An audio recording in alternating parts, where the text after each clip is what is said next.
Sehingga pada waktu itu saya minta berhubungan telepon dengan salah satu orang yang menangkap itu. Saya ingin memastikan, karena zaman sekarang ini kan nggak jelas apa benar gitu. Nah, kebetulan saya disambungkan dengan salah seorang penyidik yang mana suaranya saya kenal, karena saya memang kenal, ya kan? Saya dihubungkan dan mereka itu bertutup muka. Jadi pakai masker yang tebal gitu, tinggal matanya saja. Kan ngeri juga kan. Kalau memang ini resmi dan sebagainya, kenapa harus menutup mukanya dan sebagainya gitu. Ya kan?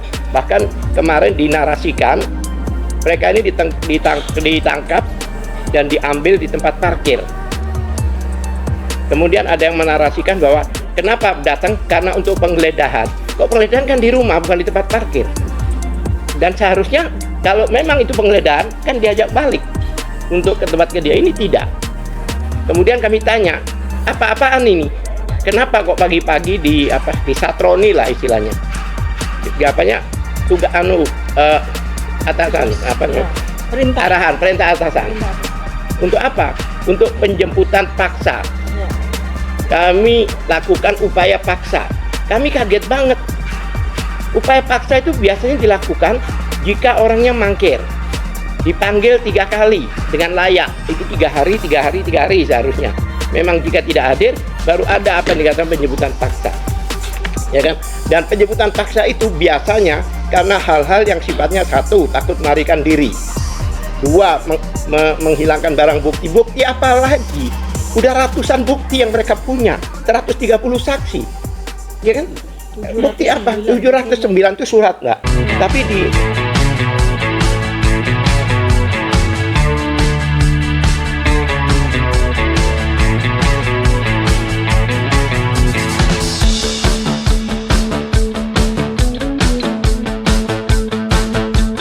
terima kasih. Saya lanjutkan ya. Saya yakin karena media selalu ikut ya, mengikuti dan membersamai kami di setiap langkah kami. Di rumah sakit juga terlibat, seperti yang kita ketahui bahwa ada penangkapan yang sebenarnya tidak sesuai dengan prosedur, dengan tidak sesuai dengan ketentuan yang dilakukan oleh penyidik, dalam hal ini kepolisian Polda Metro Jaya, yang mana selama ini yang kita ketahui dan media sebagai saksi yang sering hadir pada saat mereka melakukan wajib lapor dan tidak pernah telat. Tiap minggu lakukan wajib lapor hampir 30 kali, dan setiap dipanggil kami hadir kooperatif. Tapi tiba-tiba pada hari Jumat pagi hari 19 Juli ada kejutan yang mengejutkan. Bahkan banyak orang mengatakan bahwa itu ada tindakan brutal karena tidak berdasarkan ketentuan yang ada. Yang mana biasanya orang kalau dipanggil atau dipaksa untuk diambil di tiap tempat kediamannya itu adalah orang-orang yang mangkir dan sebagainya. Dengan ini adalah kooperatif, sehingga dasar daripada penjemputan paksa yang dikatakan oleh kepolisian, karena hari itu dari pihak keluarga menelpon saya bahwa ada polisi datang pagi-pagi hari, datang ke jam 6 pagi, yang mana Ibu Tiffany kebetulan hari itu jam 8 harus ujian disertasinya jam 8. Jadi sudah siap mau jalan di tempat parkir, di situ di stop, dipotong di situ dengan 2 mobil ya.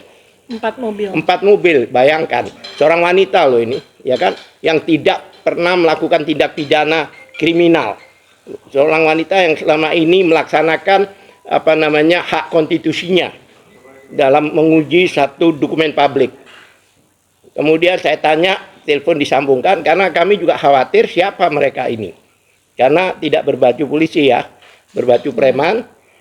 Sehingga pada waktu itu saya minta berhubungan telepon dengan salah satu orang yang menangkap itu. Saya ingin memastikan, karena zaman sekarang ini kan nggak jelas apa benar gitu. Nah, kebetulan saya disambungkan dengan salah seorang penyidik yang mana suaranya saya kenal, karena saya memang kenal, ya kan? Saya dihubungkan dan mereka itu bertutup muka. Jadi pakai masker yang tebal gitu, tinggal matanya saja. Kan ngeri juga kan. Kalau memang ini resmi dan sebagainya, kenapa harus menutup mukanya dan sebagainya gitu loh. Ya kan? Bahkan kemarin dinarasikan mereka ini ditangkap dan diambil di tempat parkir. Kemudian ada yang menarasikan bahwa kenapa datang karena untuk penggeledahan. Kok penggeledahan kan di rumah bukan di tempat parkir. Dan seharusnya kalau memang itu penggeledahan kan diajak balik untuk ke tempat dia. Ini tidak. Kemudian kami tanya, apa-apaan ini? Kenapa kok pagi-pagi disatroni lah istilahnya? Di apanya? Tugas atasan perintah atasan. Untuk apa? Untuk penjemputan paksa. Ya. Kami lakukan upaya paksa. Kami kaget banget. Upaya paksa itu biasanya dilakukan jika orangnya mangkir. Dipanggil 3 kali dengan layak. Itu 3 hari seharusnya. Memang jika tidak hadir, baru ada apa yang dikatakan penjemputan paksa. Ya kan? Dan penjemputan paksa itu biasanya karena hal-hal yang sifatnya 1, takut melarikan diri. 2, menghilangkan barang bukti. Bukti apa lagi? Udah ratusan bukti yang mereka punya. 130 saksi. Ya kan? Bukti apa? 709 itu surat enggak? Ya. Tapi di yang lain-lainnya itu 17 item. Itu baru 1 surat itu. 709 bukti. Itu kalau kita hubungkan dengan alat bukti, walaupun 1 juta barang bukti itu baru 1 alat bukti. Iya kan? Itu dikatakan kenapa demikian? Karena penangkapan ini dilakukan untuk mempersiapkan pelimpahan tahap 2. Nggak ada aturannya di KUHP. Biasanya penangkapan itu dilakukan untuk kejahatan-kejahatan yang extraordinary crime. Kejahatan teroris, kejahatan apalagi itu korupsi, bolehlah, narkoba, penjualan manusia dan sebagainya. Itu boleh. Ya, ini pasal yang dikenakan adalah pasal yang di bawah 5 tahun. Pencemaran nama baik, tapi seolah ada satu peristiwa besar yang harus dilakukan. Hal itu tidak ada aturan menyatakan hanya untuk persiapan penyerahan P21 tahap 2. Menyerahkan gini aja. Padahal kalau kita ditelepon kita datang. 1. Itu dalam 3 hari itu ada drama yang benar-benar drama tragis menurut saya.